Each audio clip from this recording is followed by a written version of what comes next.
tell me that I'm never. Halo semua, salam sejahtera Malaysia. Selamat datang ke channel Fels Lifestyle.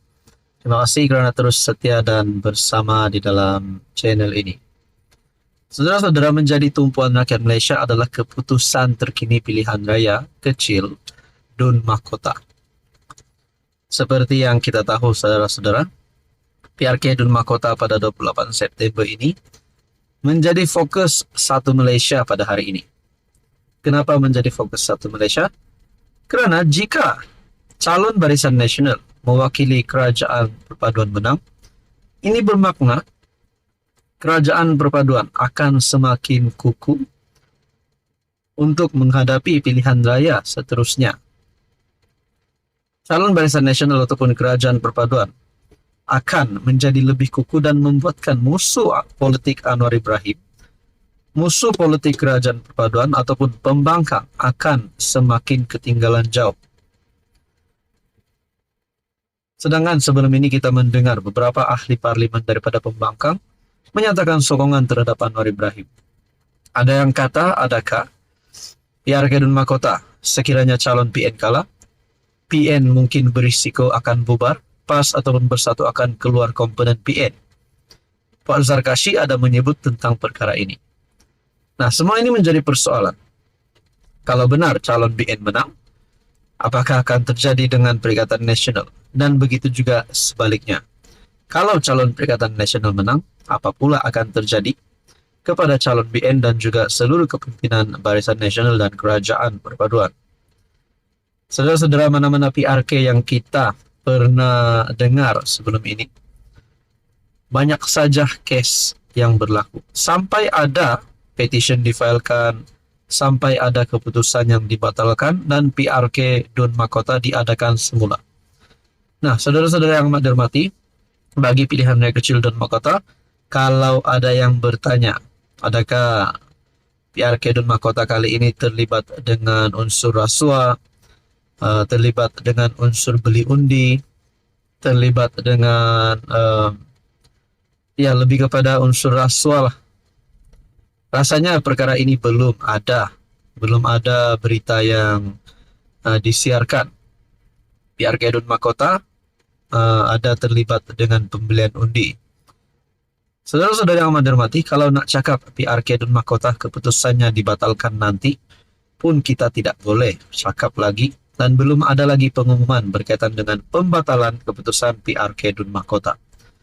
Yang kita mahu PRK Dun Mahkota berjalan dengan lancar, dilaksanakan dengan lancar, dan bagi kepimpinan ataupun penyokong-penyokong, pengundi-pengundi parti masing-masing, PN dan BN, bersedia sahaja untuk menerima keputusan, apapun keputusan.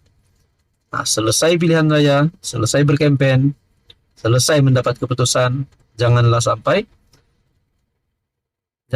hubungan di antara penyokong dan pengundi pula diteruskan dengan mood yang masih berkempen.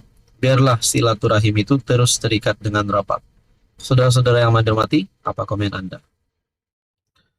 Halo semua, salam sejahtera Malaysia. Selamat datang ke channel Fels Lifestyle. Tuan-tuan dan puan yang amat dihormati.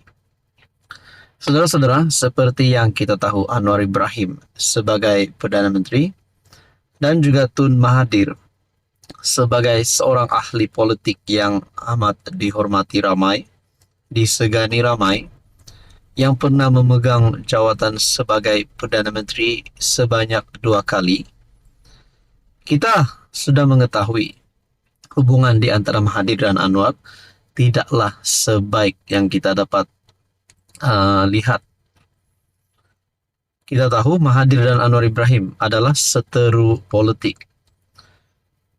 Berkaitan dengan ucapan-ucapan Anwar Ibrahim sebelum ini, berkaitan dengan rasuah, berkaitan dengan jerung penyakau, dan kenyataan-kenyataan ataupun ucapan daripada PMX yang menyebut ada pemimpin yang dulu telah mencuri ratusan juta berbilion duit negara, duit rakyat. Makna kata Anwar Ibrahim menyebut ada pemimpin yang rasuah, pemimpin yang kotor dan sakau sewaktu berkuasa dulu. Namun kita sendiri tidak tahu siapakah ahli politik ataupun pemimpin tersebut. Namun saudara-saudara, ada juga yang berkata Mahathir ini memang seorang ahli politik yang sakau. Mahathir ini pernah mencuri duit negara berbilion. Tapi itu hanya pandangan dan cakap-cakap ramai orang. Tidak guna kalau tidak bukti.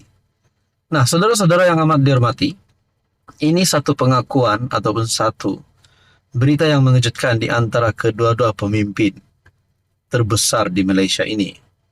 Satu perkongsian daripada Malaysia kini bertarik 27 September. Saka tua tak nak ungkit kisah lama banduan terhormat. Dr. Mahathir berkata, dia tidak mahu mengungkit kisah lama tetapi merasakan perlu untuk berkongsi pandangannya selepas PM menyifatkan dirinya sebagai banduan terhormat yang dipenjarakan akibat konspirasi politik jahat terhadapnya. Tidak sebut nama saya, tetapi sayalah sang sakatua yang zalim dan menindas rakyat. Rakyat tentu ingat semasa saya PM kali pertama dan Anwar dipecat oleh UMNO pada 1998. Ada dua kes yang dihadapinya. Pertama, kerana salah guna kuasa, dan keduanya salah laku seks, kata bekas PM pada hantaran media sosial. Adakah kenyataan ini akan membuatkan Anwar Ibrahim untuk melakukan tindakan terhadap Mahathir? Karena bagi saya perkara ini amat sensitif. Kita teruskan. Mahathir berkata Anwar disabitkan atas tuduhan pertama, salah guna kuasa, tetapi berjaya membatalkan sabitan tuduhan kedua, kes liwat semasa proses rayuan. Namun begitu hakim ketika membuat keputusan membebas Anwar menyatakan bahwa mereka percaya bahwa salah laku seks itu memang benar berlaku.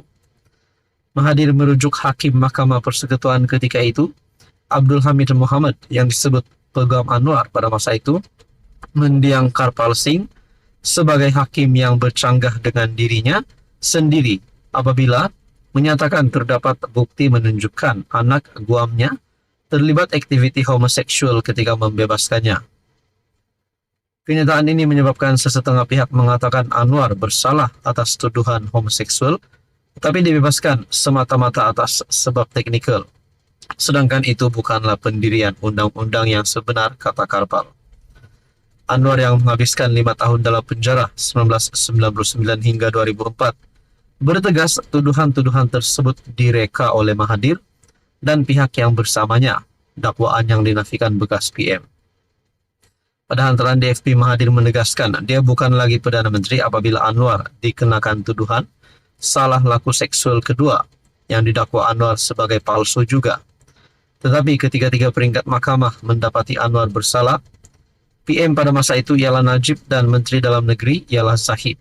Siapa dia sang saka pada masa itu tidak disebut. Walaupun pada 2015 Anwar kecam Zahid kerana menghalang Anwar dari berjumpa dengan peguamnya dalam 16 kes sivil dan jenayah, kata Mahathir. Mahathir berkata PH yang diterajui oleh Anwar menamakan dia sebagai calon PM menjelang PRU 2018 dengan syarat dia menyerahkan jawatan itu kepada Anwar apabila dia meletak jawatan. Saya bersetuju untuk Anwar yang masih ada hanya 1 tahun dalam penjara dibebaskan. Malang bagi Anwar, kerajaan PH jatuh apabila 6 wakil rakyat bersatu dan 10 wakil rakyat PKR keluar PH. Tidak dapatlah saya serah jawatan PM kepada Anwar. Saudara-saudara yang amat dihormati, akhirnya pengakuan Mahathir ini pasti mengejutkan. Sabtu lalu Anwar membidas pembangkang yang sering menggunakan statusnya sebagai bekas banduan sebagai modal untuk mengkritik pentadbirannya. Ya, saya memang bekas banduan, tapi banduan terhormat dengan tuduhan zalim dan keji. Jadi saudara-saudara yang amat dihormati, menurut Anda, ini adalah pengakuan Mahathir yang pasti menggemparkan ramai. Tuan-tuan dan puan, berkaitan dengan ucapan Anwar sebelum ini, berkaitan dengan rasuah, berkaitan dengan pemimpin yang menyakau, agak-agaknya siapa pemimpin itu? Apa komen Anda?